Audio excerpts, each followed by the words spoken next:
Welcome to Bloomberg Markets. I'm Vonnie Quinn. U.S. markets reacting to strong U.S. jobs data. Let's get a quick check on those markets now. You have the S&P 500 just up about 1/3%. It has been fluctuating quite substantially. If you look at the Russell 2000, you'll see that index up by more than 1% right now. So mid and small caps doing a little bit better. We also have the dollar index strengthening. Remember, it was only last week that dollar index was at 100 and change. So that's quite the strengthening in the last few sessions. NYMEX crude up another 1.9%. 75.13 a barrel, about $5 on there with the geopolitical risk in the atmosphere. And then a massive move for the 2-year yield. Look at that, 3.903%. A huge repricing after September's jobs data topped estimates. Now let's get some quick midday movers on the equity side. First up, Rivian, down more than 4% right now with a drop of more than 50% on the year. Deliveries disappointed in the third quarter and it cut its full year production forecast further. Rivian faulting the shortage of a component shared by two platforms. CFRA slashing its price target by $3 to $5 on that news. On to JetBlue, the corollary perhaps, it's up almost 16.5%. It was up more than that even a little earlier. JetBlue, just one example today of airlines soaring. Delta, United, Frontier, all up by more than the broader market. Arguably, a Spirit bankruptcy, if that's what happens, would benefit other airlines, particularly the lower-cost airlines. And finally, Lara, just one of the home builders down today, down about 3.75% now. Perhaps again, another corollary to the better jobs data. It means, of course, the Fed won't be as inclined to lower those interest rates just as fast. And that means maybe the housing market stagnates a little longer. So again, it's all about this morning's job data, also showing U.S. unemployment unexpectedly declining, easing concerns of deterioration in the labour market. Earlier, Bloomberg's Michael McKee was able to speak with Austin Goolsbee, Federal Reserve Bank of Chicago president and CEO. This jobs number today and the whole report is a superb report. You really couldn't ask realistically for a better report. I still think as a central bank, you don't want to react too much to 1 month's report. Joining us now is Michael McKee, who conducted that interview, Bloomberg's chief international economics and policy correspondent. So as Austin Goolsbee said, you couldn't ask for a better jobs report, but that's if you're just looking at the jobs data, right? The Fed has a dual mandate. Was this the best outcome for the Fed today? Well, it is in the sense that it does suggest we really are going to have a soft landing, or we're in one, as Austin Goolsbee told me today. The economy never really lands, but you look at the numbers and they were pretty unbelievable. Everybody shocked when they first came out. 254,000 jobs created, and July and August were revised up by a total of 72,000. The interesting number, the unemployment rate, that's what the Fed's been focused on. So Wall Street took that as an omen of no big moves in the Fed funds rate, because you look down at the 3-decimal unemployment, we were just about 5/6/100ths away from a 4% handle on unemployment. The market reaction, as expected. You look at the 3-month moving average for the jobs numbers, and it has all of a sudden ticked up again after really slowing down for a while. And what that did was push everybody's view of how many times the Fed is going to cut up. We were at 10.5 in the middle of September. Now we're at about 6.5 times by the end of next year. So the market thinks the Fed's going to back off. I asked Austin about that, and he said, too early to tell. We're not going to make a decision based on one number, and they get one more jobs release before the next Fed meeting. Yeah, the 10.5 to 6 almost seems ludicrous, right, Michael? But what do you think the Fed chair is thinking right now? Because there was a concerted effort on the part of all the Fed members to sort of move the public perception of what their mandate is to the unemployment side of things, that inflation was pretty taken care of. But does this now belie the fact that they thought there was weakness, but maybe there isn't weakness? Maybe it worries people for the next 4 trading days, because we get the CPI report next Thursday. And if that comes in benign for the month, then probably it'll fade somewhat as a concern. But he could come out whenever his next appearance is. And I would imagine that others on the Fed will say the same thing, that we are concentrating on both sides of our mandate. We're not going to skimp on the inflation side and just focus on the employment side. All right, well, I guess he has to say that now, right? Michael, thank you so much. That's Bloomberg's Michael McKee. And for more now on how today's jobs data and the broader US economy are faring, we're joined by FS Investments Chief US Economist Lara Rhame. So, Lara, you heard what Michael said in his interview with Austin Goolsbee. Are we all clear, or what are the concerning elements to you of this labour/inflation economy right now? So I love that Mike mentioned the 3-month moving average. Just another reminder that the payroll data are always volatile. And 2 months ago, we were really worried about job growth slowing quickly. I like the 3-month moving average. It's about 185. That is a great number. That reflects the fact that the underlying economy is still solid. I think we are entering really kind of uncharted territory, at least territory we haven't been in for decades, because the Fed has not had to actively manage both sides of their dual mandate for a very long time, for almost 20 years, right? We had low growth. It was just about trying to manage for a low unemployment rate. But then we had horrible inflation. It was just about bringing inflation down. I think we're going into months. I think we're going into quarters where they're going to have to actively manage both sides of this. And it's going to mean that we should all get ready for big swings in those Fed rate expectations. We definitely saw a massive swing today.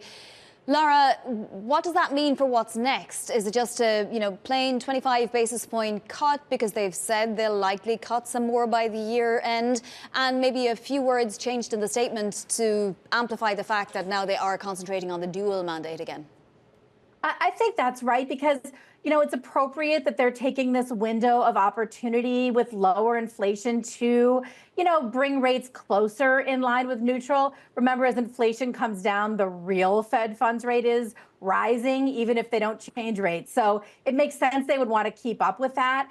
But, I'm in that camp that really believes the economy is going to experience only an incremental slowdown to something that's more sustainable. It's good news. And it means that we can kind of be the steady, slow as she goes group in the middle, while markets are just really worried about the outlier expectations of either runaway inflation or a crash landing. I think the economy is going to be fine and the Fed's going to be steady at least through the end of the year. And then I think they hold rates at the beginning of next year and assess how everything's looking. Lara, we're just going to bring up a chart here which shows how expectations changed just in a few minutes and a couple of hours after the jobs data. We were looking at 50 basis points in November, and now that's at something like 22 basis points. So there really has been a massive repricing.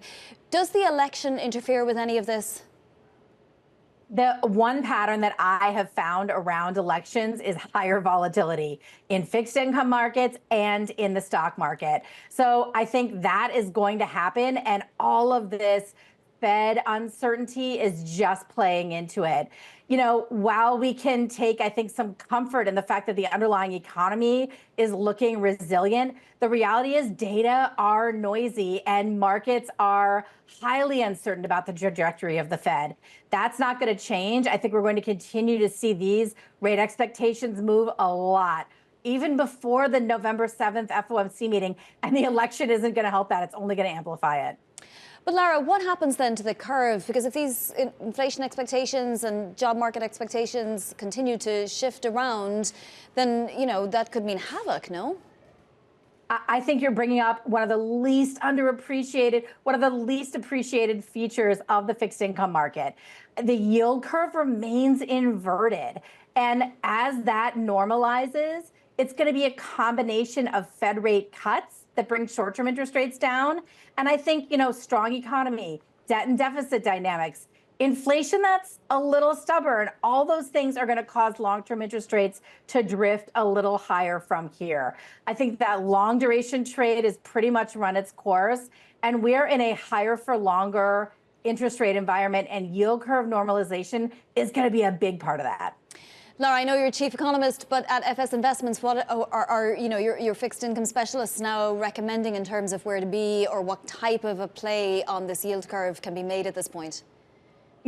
I think it's all about harnessing the, strength that we're seeing in credit markets. It's about looking for extra yield and deeper in the credit space. So that's everything from high yield, leveraged loans, private credit, middle market private equity. I think there's a lot out there, but I think publicly traded markets, those sort of traditional markets, are really going to get beaten up by volatility between now and the election. Oof. Some interesting times to come. Lara, thank you so much. That is FS Investments Chief US Economist, Lara Rhame. Coming up, Spirit Airlines hitting turbulence as it struggles to avoid filing for bankruptcy protection. The latest details next. This is Bloomberg.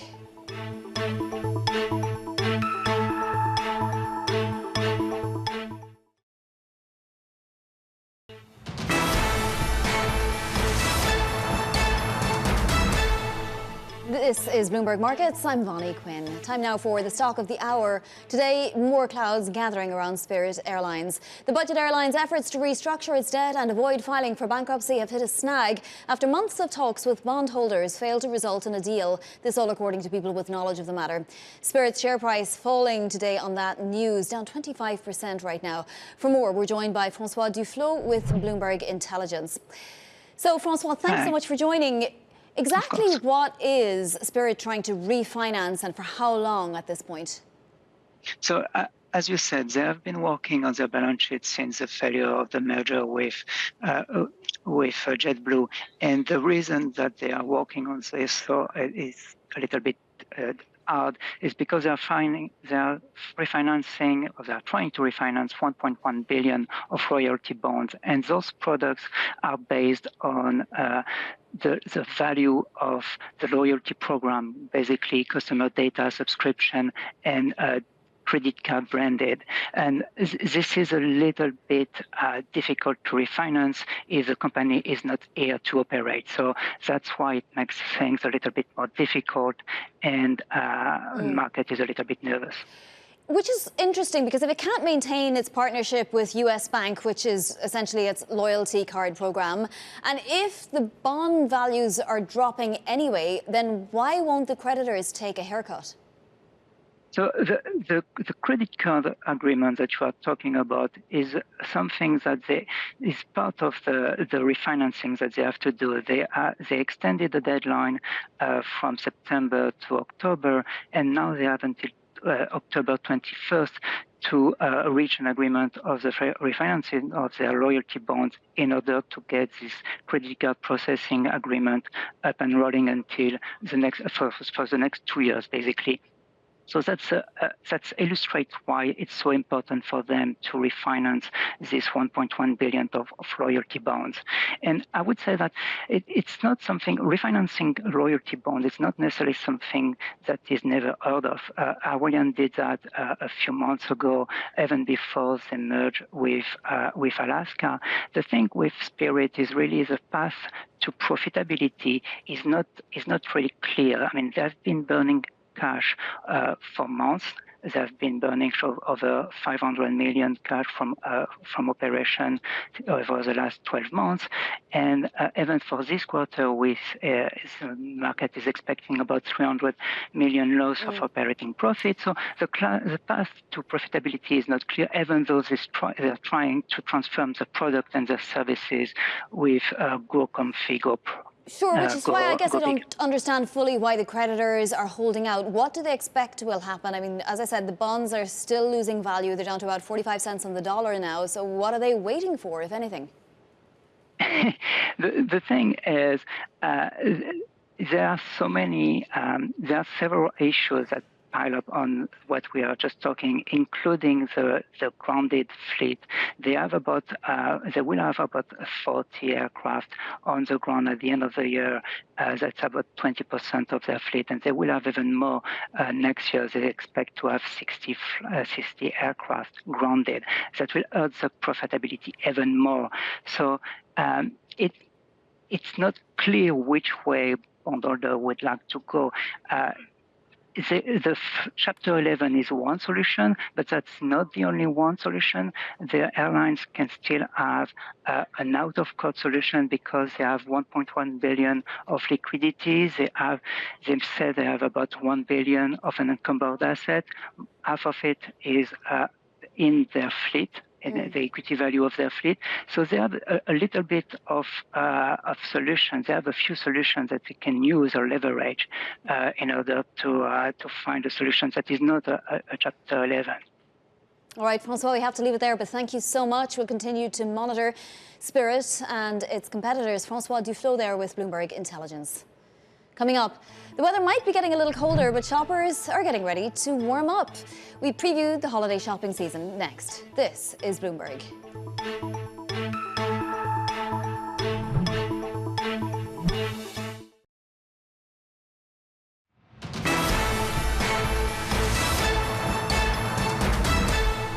This is Bloomberg Markets. I'm Vonnie Quinn. While today's jobs data are painting a rosier picture of the U.S. economy potentially, American households are facing increasing debt. In the second quarter of this year, total U.S. household debt payments increased 0.6% to $17.8 trillion. That's compared to $17.687 trillion the previous quarter.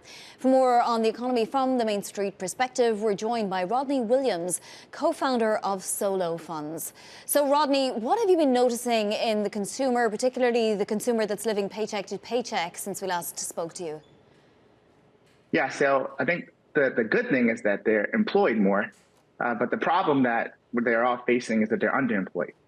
And ultimately, that means they're in a job where their wage is less than they feel they should earn. I think the combination of that alongside inflation and to lower income individuals that live paycheck to paycheck, we understand that inflation hits harder. So they're still feeling a burn. And this is still a very, very challenging economic environment with the rising debt, steady inflation, but at the end of the day, they're underemployed, and that means their wages are just not enough for their everyday expenses. Yeah, I mean, average hourly earnings month over month was up a little more than expected at 0.4% year over year. That's 4% now. So, I mean, a tiny bit more than inflation. But are those who are looking for loans, are they seeing the benefits of the better wages versus the higher inflation? They're not really seeing the benefits of the better wages, and we have to take things in consideration. A school teacher who was once a school teacher, but then started to drive Uber and has now working at a restaurant as a manager.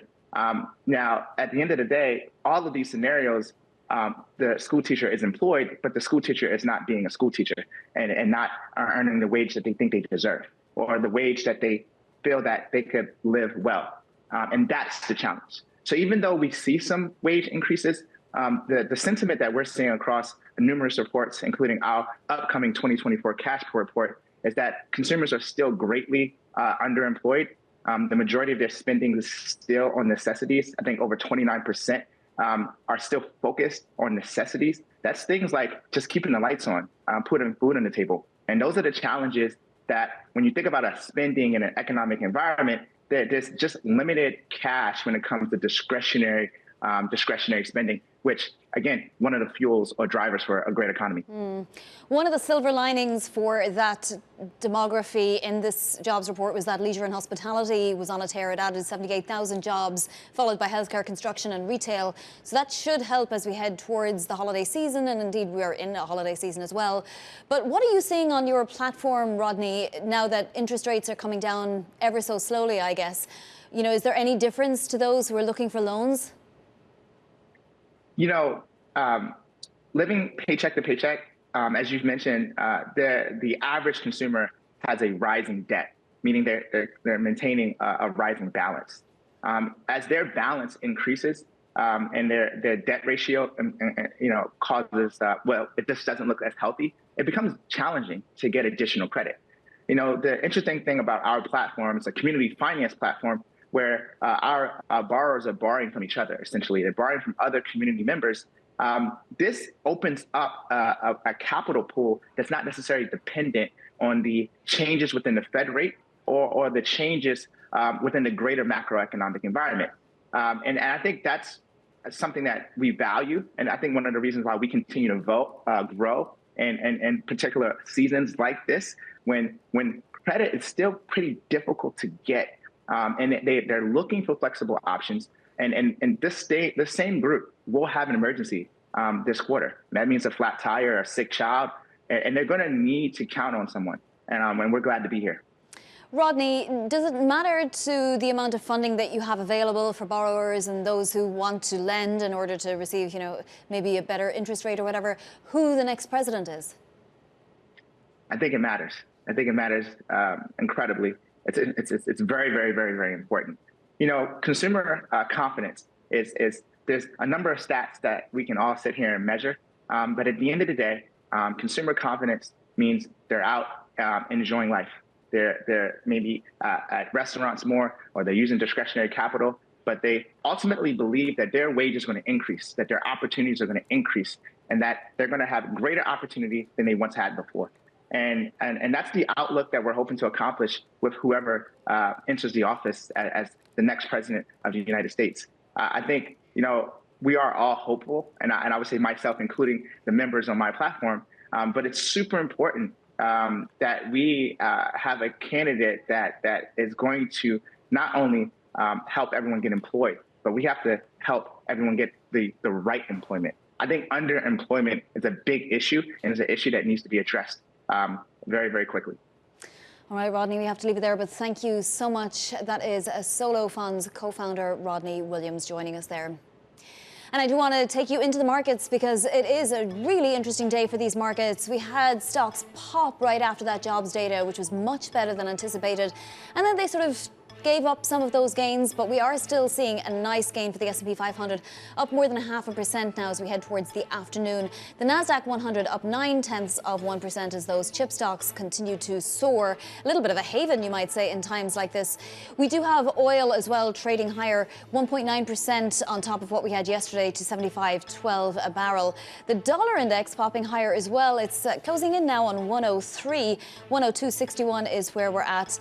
Bitcoin seeing a gain of 2.4%, and of course those yields are all important. This is Bloomberg.